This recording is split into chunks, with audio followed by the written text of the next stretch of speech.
सीतापुर के कोतवाली नगर पुलिस ने आगामी त्योहारों और कानपुर हादसे की अलर्ट के बाद कत्ते सराय मोहल्ले में छापेमारी कर लगभग 17 क्विंटल अवैध विस्फोटक बरामद किया है। पुलिस ने मेहताब पुत्र शामीमुल हसन को गिरफ्तार किया, जिसके पास कोई वैध लाइसेंस नहीं था। भारी मात्रा में पटाखे और विस्फोटक आबादी वाले इलाके में छिपाए गए थे, जिससे बड़ा हादसा होने की आशंका थी। पुलिस ने विस्फोटक सामग्री को सुरक्षित स्थान पर रखा और इसी के तहत कार्रवाई शुरू कर दी। इस कार्रवाई में क्षेत्र में हड़कंप मचा हुआ है। हुई थी। कुल 11 से 12 लोग यहाँ पे आए थे, जिनके साथ अलग-अलग प्रकार की ठगी हुई थी, जिससे जो फाइनेंस कंपनी है टीवीएस की, जो जिसका शोरूम आपके रामपुर क्षेत्र में है, वहाँ से गाड़ी के नाम के दिलाने के ऊपर गाड़ी दिलाई भी जाती थी, लेकिन उसके किस्त जो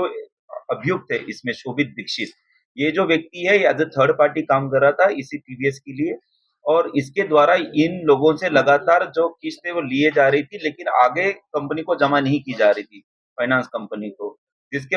उसके बाद फिर कुछ लोगों को नोटिस जारी हुए उनकी गाड़ी के सीज मतलब करने के लिए और गाड़ी उठाने के लिए। उसके बाद फिर लोग जागरूक हुए, उनको पता चल गया कि उनके साथ ठगी हुई है, और किसी के 30,000, किसी के 40,000। और इसमें और एक भी बात है कि जैसे दिवाली बम्पर धमाका हो या फिर कोई फेस्टिवल का बहाना बना के 1.5 लाख की गाड़ी आपको 1,10,000 में देने का वायदा किया जाता है, और जिसमें से 40,000 का मुनाफा देखते हुए पब्लिक जो है इसमें कैश में पैसा देती है। लेकिन जब आपसे साइन लिए जाते हैं तो आपको पता नहीं होता है कि आपके साइन जो लिए जा रहे हैं वो इस बात पे लिए जा रहे हैं कि वही 1.5 लाख की गाड़ी आपको फाइनेंस की जा रही है।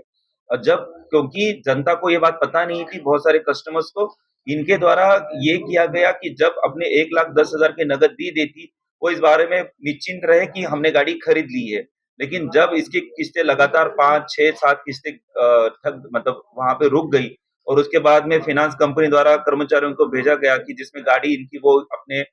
सीज कर ले, तब इनको पता चल गया कि इनके 1,10,000 जो रकम है, ना ही किसी फाइनेंस कंपनी को दिए गए, और ना ही मतलब ये गाड़ी जो इन्होंने खरीदी है, ये कैश में खरीदी है, जबकि ये गाड़ी फाइनेंस पे खरीदी गई है। इसका ही मतलब लोगों के अज्ञान, या फिर आप ये कह सकते हैं कि बिना किसी जांच के सामने जाना, या आँख बंद करके किसी थर्ड पार्टी के ऊपर भरोसा करना, या फिर वो तमाम फाइनेंस कंपनी जो इन जैसे थर्ड पार्टी को हायर करते हैं और अपना सेल बढ़ाने के चक्कर में ये बात का ध्यान नहीं रखते हैं कि किसी भी जो आम आदमी है, जो गरीब है, उसके साथ ठगी हो रही है, जो बहुत मेहनत से अपना पाई-पाई जोड़ के कोई टू व्हीलर अपना जैसी वाहन खरीदना चाहता है, और उसी के